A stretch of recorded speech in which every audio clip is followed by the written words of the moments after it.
So I just made a video before about my little psychic office, and I'm sitting right on the chair right now.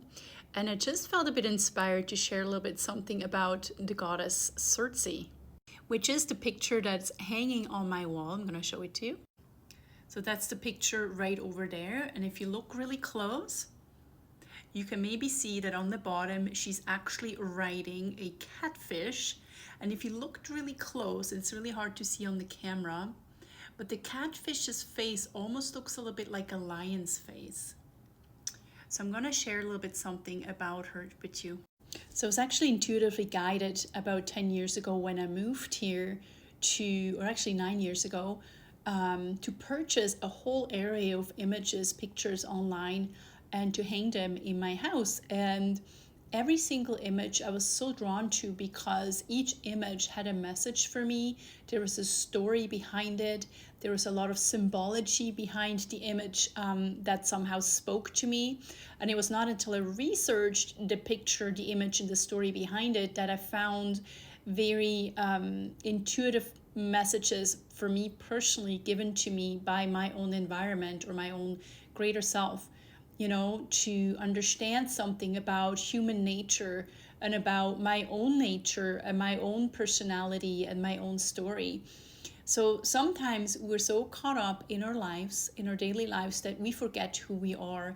We lose the oversight over who we are in a grand scheme. And when we lose that sense of knowing who we are, we forget who we are, we lose ourselves, and we kind of spin in circles. We don't know anymore exactly what we're supposed to be doing on planet Earth. And so a lot of us kind of get caught up in like working a job, taking care of family at the house. But that's not really life. That's a part of your life. But there's so much more to your life. There's also the life that creates meaning, the part of your life that creates meaning or story, understanding where you're coming from, where you're going, what your purpose in life is, or your purposes in life are, and these are all part of things that you can discover when you contemplate and self-reflect and begin to pay attention to the signs and symbology inside of your life. And also when you tap into your memory again and tap into things that happened in your past, or of some of us who are psychic that can tap into the future and receive messages from our future self. So I wanted to share a little bit something about Circe only because she was one of the symbols that came to me years ago. I never 100% understood really why or what the thing was about her. So here is actually an image of Circe here. She's like thinking about the potion that she can create to cause a problem with a nymph that is in love with a man that she's in love with, and she wants his attention, but he's focusing on this other woman. So she's trying to plan and scheme something to try to get back at him, and she's often always depicted together with a bunch of lions or tigers or other wild animals that kind of are symbolic of her very wild and primal kind of nature that is driving her, which is also her very intuitive side inside of her very animalistic intuitive side. So anyways, this is some good things to read about on this website. It's called pbs.org. And it's about how artists have depicted Circe's power through time. So it's different images over time. The last one will be an image that actually was painted by a woman, which has a bit of a different meaning behind it.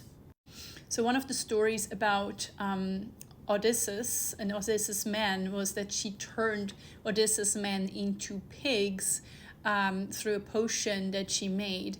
With that said, I personally, what I'm seeing in the story is that she did not poison them or turn them into pigs, but in fact, she must have fed to them a serum or a potion that revealed their true nature. So the men that were actually really pigs revealed themselves as pigs. So what was in their hearts was written all over their face, right? So she actually what she did, she revealed their true nature. And this is also what the lions and tigers depict, is the true nature of somebody's personality. So this is what I am seeing in the story of her turning Odysseus' men into pigs. She was just revealing their true nature. That's all it was. Now this depicts Circe as a very jealous woman, using potion to pour it into the water where a nymph was bathing to turn her into a hideous monster. So the man of her desire no longer wanted her. And so this is also a bit of a tragedy behind this story. And I think somewhere it says, I'm just going to look for it. So it's not actually on here. I think I saw it on Wikipedia.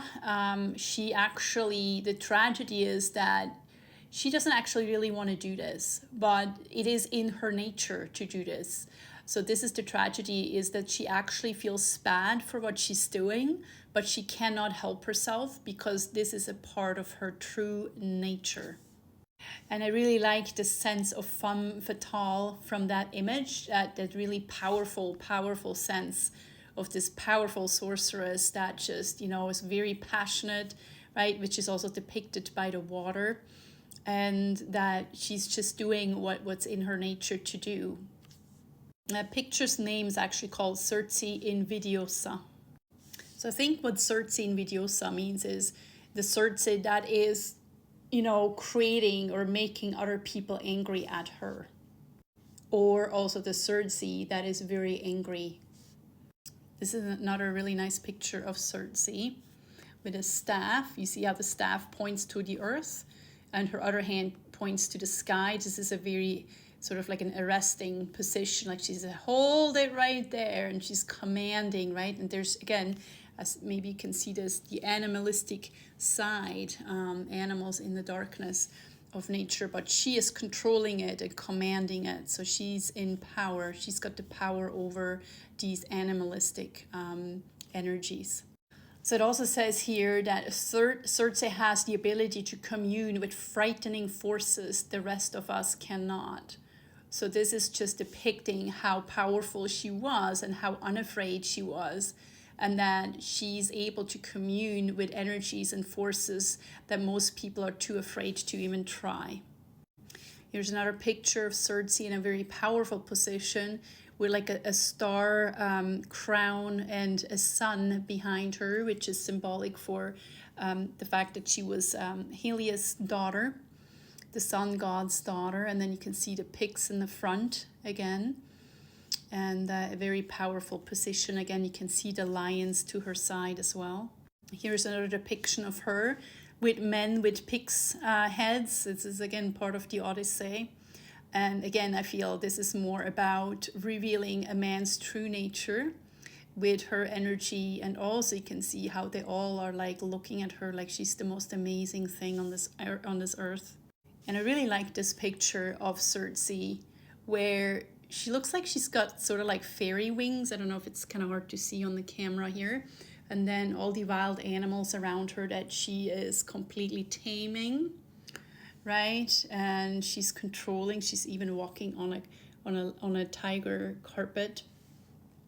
And she's playing an instrument. There's music. So this could also be resembling vibration and energy, and the absolute power she has over animalistic instincts.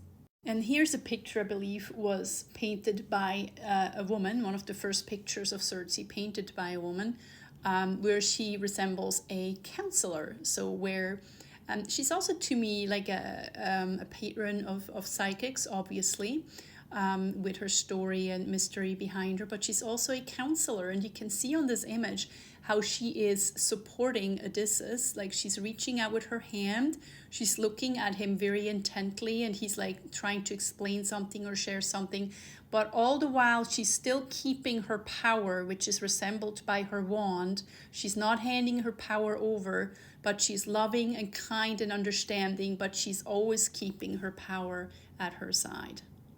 So this is a very human and empathetic Circe. Yeah, and this is it. This is all that really I wanted to share about her, but this is very symbolic for everything that I've gone through over the past 10 years. And she's definitely symbolic for us psychics. This is it.